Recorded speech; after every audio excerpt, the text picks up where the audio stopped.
This is a little bit of a different video just because I've not had chance to film like I normally would. I've not had a chance to paint like I normally would the last week or two. It's been a very stressful week. I'm not going to go into it, but I just thought I'd put together a little video because when I am sort of stressed and really busy, not got time to paint, one of the things that I do is actually paint digitally. And I thought I'd put a little bit of a video together showing a little bit of my digital process and also tell you a little bit about some brushes that I created for my digital wildlife art. Art comes in so many different forms, and one of the most recent developments is digital art. I normally prefer traditional mediums like acrylic or oils, but digital art is becoming so much more popular that I thought I would give it a go. And concept art absolutely baffles me. How people can get their ideas onto the screen so quickly and with so much style is amazing.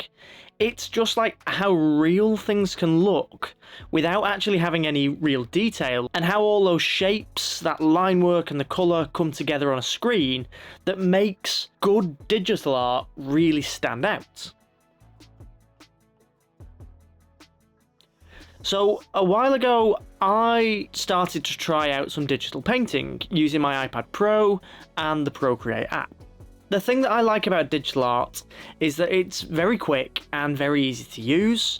There's no mess, no cleanup needed, but I actually struggled getting the same effects with my digital paintings that I see in my traditional work. It is important to say that you need to understand that they are two completely separate entities. And actually, one of the best things about digital art is that you can create things that would be very difficult to do with traditional techniques. In my work, I strive for realism, or at least a sense of realism. And it's an aim that I've carried over to my digital work too. For better or worse, I like my digital pieces to look as realistic as possible without looking like photographs. I want them looking realistic, or at least have elements that are realistic. When I draw fur digitally, I want it to actually look like fur and not just some blended and smudged around lines. But let's say the eyes I might stylize, or the background I might stylize, so it doesn't look exactly like a photograph. I actually found it incredibly challenging to create really realistic and lifelike looking animals with the brushes that are provided normally on Procreate. And a lot of the brush sets that you actually can download that have a fur brush, they're a little bit generic and not amazing for painting realistic wildlife. So as a professional wildlife artist, I decided that I would create my own brushes. I wanted brushes that replicated the look and the feel of a traditional acrylic or oil fur painting. My aim wasn't to create brushes that replicate those real brushes exactly. So I wasn't trying to recreate a filbert brush or a flat brush or an angle brush, but I was trying to create brushes that give a realistic fur effect every time in the most simple way possible. The brushes that I've just mentioned are just a few of the brushes I use in my traditional paintings.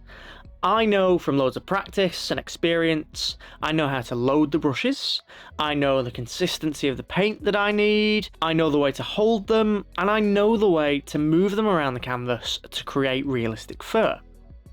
And I didn't want to just create brushes that mimic that exactly, because I wanted to share my brushes, and if I did that, then everyone that used them would also have to learn those techniques and how to use them correctly.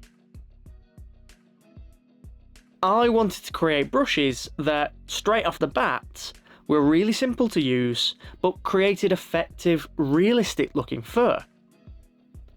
And if I'm being honest, and I suppose some people might say self-praise is no praise, but I'm really happy with how my brush set turned out. And I've been using it to create this tiger. I have created this full set of brushes for loads of different types of fur, including curled fur, short fur, and flowing strands of fur. There's loads for every situation that I would need and that I could think of. You can get hold of those brushes for yourself through the Studio Wildlife websites, but so far they are only for Procreate. I've not got round to making them for Photoshop, mainly because I don't really use Photoshop for my digital art. I use it more for my mock-ups and designing future paintings.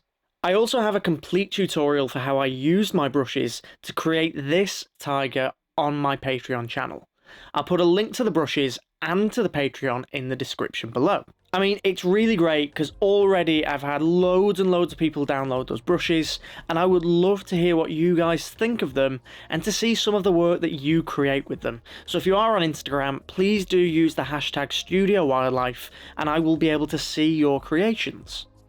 If you're a wildlife artist or trying to paint animals as part of a piece, then check out my video that breaks down my realistic fur process in much more detail. And as always, thank you so much for watching, and I'll see you next time.